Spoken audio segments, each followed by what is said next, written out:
ইঞ্চি ইঞ্চি মাটি সোনার চাইতে খাঁটি নগদ রক্ত দিয়ে কেনা।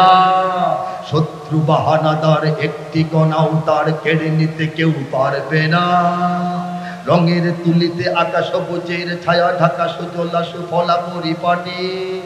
লক্ষ শহীদ গাজী রেখেছে জীবন বাজি করেছে স্বাধীন এই মাটি।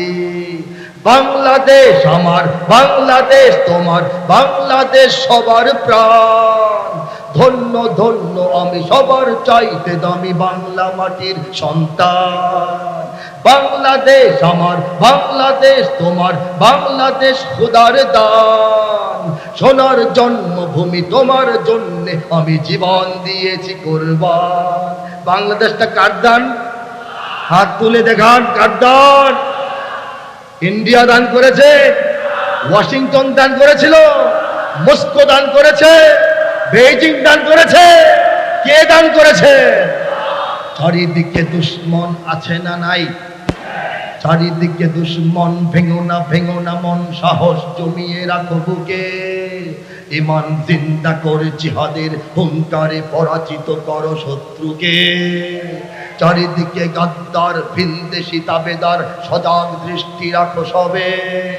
সকল মির্জাফর বিদেশি গোলাম চর রুখতে তাদের আজ হবে। বাংলাদেশ আমার, বাংলাদেশ খোদার দান। সোনার জন্মভূমি তোমার জন্য আমি জীবন দিয়েছি কুরবান।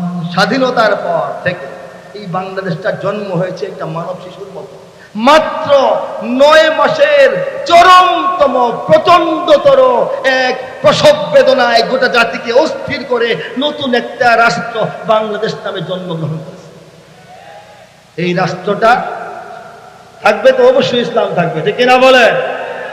এই রাষ্ট্রটা আজকে পর্যন্ত 53 বছর বয়স। এই 53 বছর ধরে তারা চেষ্টা করেছে আল্লাহর বাতি ফু দিয়া নিবাইতে। তারা অনেক চেষ্টা করেছে। আল্লাহ বলেন ওয়ামাকারু, তারা তাদের ষড়যন্ত্র করে। ওয়ামাকার আল্লাহ, আমি আল্লাহ আমার পরিকল্পনা বাস্তবায়ন করি, ঠিক কিনা বলেন? ওয়াল্লাহু খায়রুল মাকিরিন, আল্লাহই সর্বশ্রেষ্ঠ, শ্রেষ্ঠতর, শ্রেষ্ঠতম পরিকল্পনাবিদ, ঠিক কিনা বলেন? তাদের এই পরিকল্পনা ছিল বাংলাদেশকে ধর্মনিরপেক্ষ বলতে আসল যেটা বোঝায় ধর্মহীনতা, সেটার দিকে ধাবিত করবে। তাদের ইচ্ছা ছিল ওইটাকে কমিউনিজমের এই গোলাম বানাবে। তাদের ইচ্ছা ছিল হিন্দুত্ববাদ দিয়ে এই বাংলাদেশকে ভাসায় ফেলবে। আল্লাহর ইচ্ছা ছিল ইসলামের পথে বাংলাদেশকে কায়েম রেখে উত্তরোত্তর সামনের দিকে এগিয়ে নেবেন, ঠিক কিনা বলে?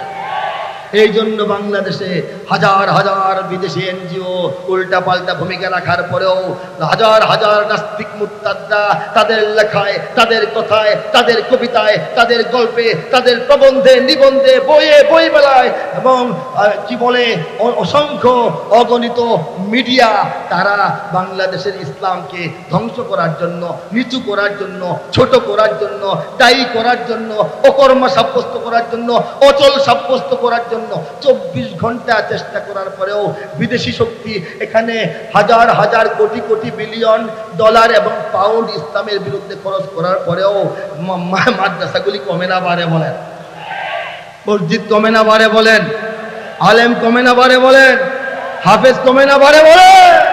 মসজিদে মসজিদে লক্ষ লক্ষ মিনার থেকে বাংলাদেশের আকাশে আজানের ধ্বনি কমছে না, দিন দিন বাড়ছে বলেন।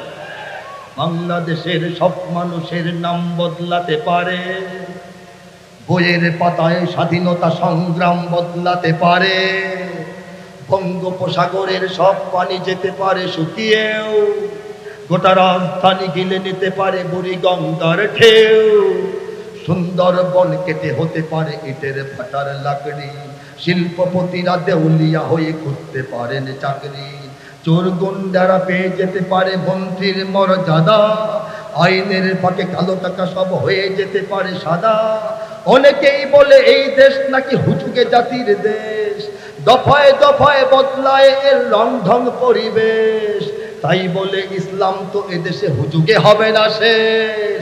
ও যুগে হবে না শেষ। ইসলাম এ মাটির পরতে পরতে জনপদে ঘরে ঘরে, ইসলাম এ জাতির 90% মানুষের অন্তরে। ইসলাম নিয়ে কেউ ছিনিমিনি খেলে এমন শক্তি রে, আর কিছু থাক না থাক এদেশে ইসলাম থাকবে। সবকিছু বদলে যাক এদেশে ইসলাম থাকবে।